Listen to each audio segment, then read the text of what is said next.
আমাদের অনেকের কাছেই আলু দিয়ে তৈরি যে কোনো খাবার অমৃত। আসসালামু আলাইকুম দর্শক, আমার মতো যারা আলু লাভার্স তাদের জন্য আমার আজকের আয়োজন। তৈরি করছি আলু দিয়ে তৈরি স্ন্যাক্স।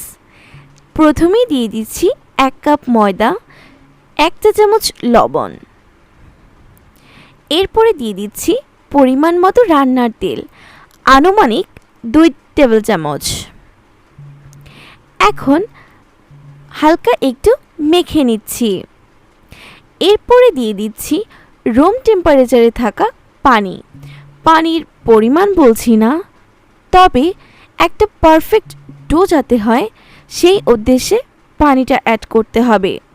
ডোটা অনেক নরমও হবে না, আবার অনেক শক্তও হবে না। এরপরে ডোটাকে রেস্টে রেখে দিচ্ছি 10 মিনিটের জন্য। অন্যদিকে দিয়ে দিচ্ছি পরিমাণ মতো তেল, সামান্য একটু জিরে ফোড়ন, কেটে রাখা কাঁচামরিচ কুচি এবং পেঁয়াজ কুচি, সামান্য একটু লবণ, 1/2 চা চামচ আদা রসুন পেস্ট, 1/2 চা চামচ হলুদের গুঁড়া এবং সামান্য একটু লাল মরিচের গুঁড়ি। এবার মশলাগুলোকে একটু ভেজে নিচ্ছি। দিয়ে দিচ্ছি সামান্য একটু পানি, যাতে গুঁড়া মশলাগুলো পুড়ে না যায়। এবার হালকা একটু কষিয়ে দিয়ে দিচ্ছি 1 চা চামচ পরিমাণ ধনিয়া গুঁড়ি। এখন দিয়ে দিচ্ছি আগে থেকে সিদ্ধ করে রাখা আলু। আলু এখানে আমি কিউব করে কেটেছি। এবার আলুগুলোকে মশলাগুলোর সাথে মিক্স করছি। এখন একটু পানি দিয়ে দিচ্ছি, যাতে আলুগুলোর মধ্যে একটা ক্রিমি টেক্সচার আসে, মাখা মাখা একটা ভাব।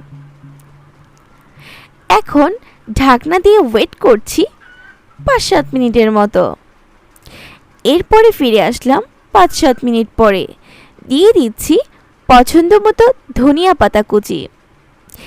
এরপরে নাড়াচাড়া করে নামিয়ে নিচ্ছি পুরটাকে ঠান্ডা করতে। এবার অন্যদিকে করে নিচ্ছি একটি রুটি। হালকা একটু তেল দিয়ে রুটিটাকে বেলে নিচ্ছি। একদম পারফেক্ট রুটি তৈরি করতে হবে এমন কিন্তু কিছু না, জাস্ট একটা পাতলা রুটির শেপ দিতে হবে।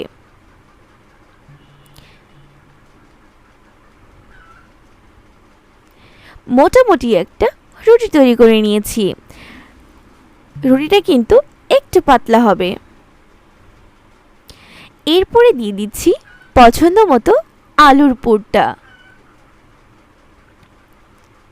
এতে যেহেতু অনেকটা পরিমাণে আলু রয়েছে, যে কোনো বাচ্চারাই কিন্তু এটাকে অনেক লাইক করবে। এখন মোগলাই পরোটার মতো করে ভাজ করে নিচ্ছি। এবার চলে যাচ্ছি এটাকে ফ্রাই করতে। কড়াইতে কোনো ডুবো তেল দিতে হবে না। প্রথমে একটু শুকনা ফ্রাই প্যানে উল্টে পাল্টে নিব। যখন কাঁচা ভাবটা চলে যাবে তখন হালকা একটু তেল দিয়ে দিচ্ছি, মোচমোচে করে ভেজে তুলে নেওয়ার জন্য।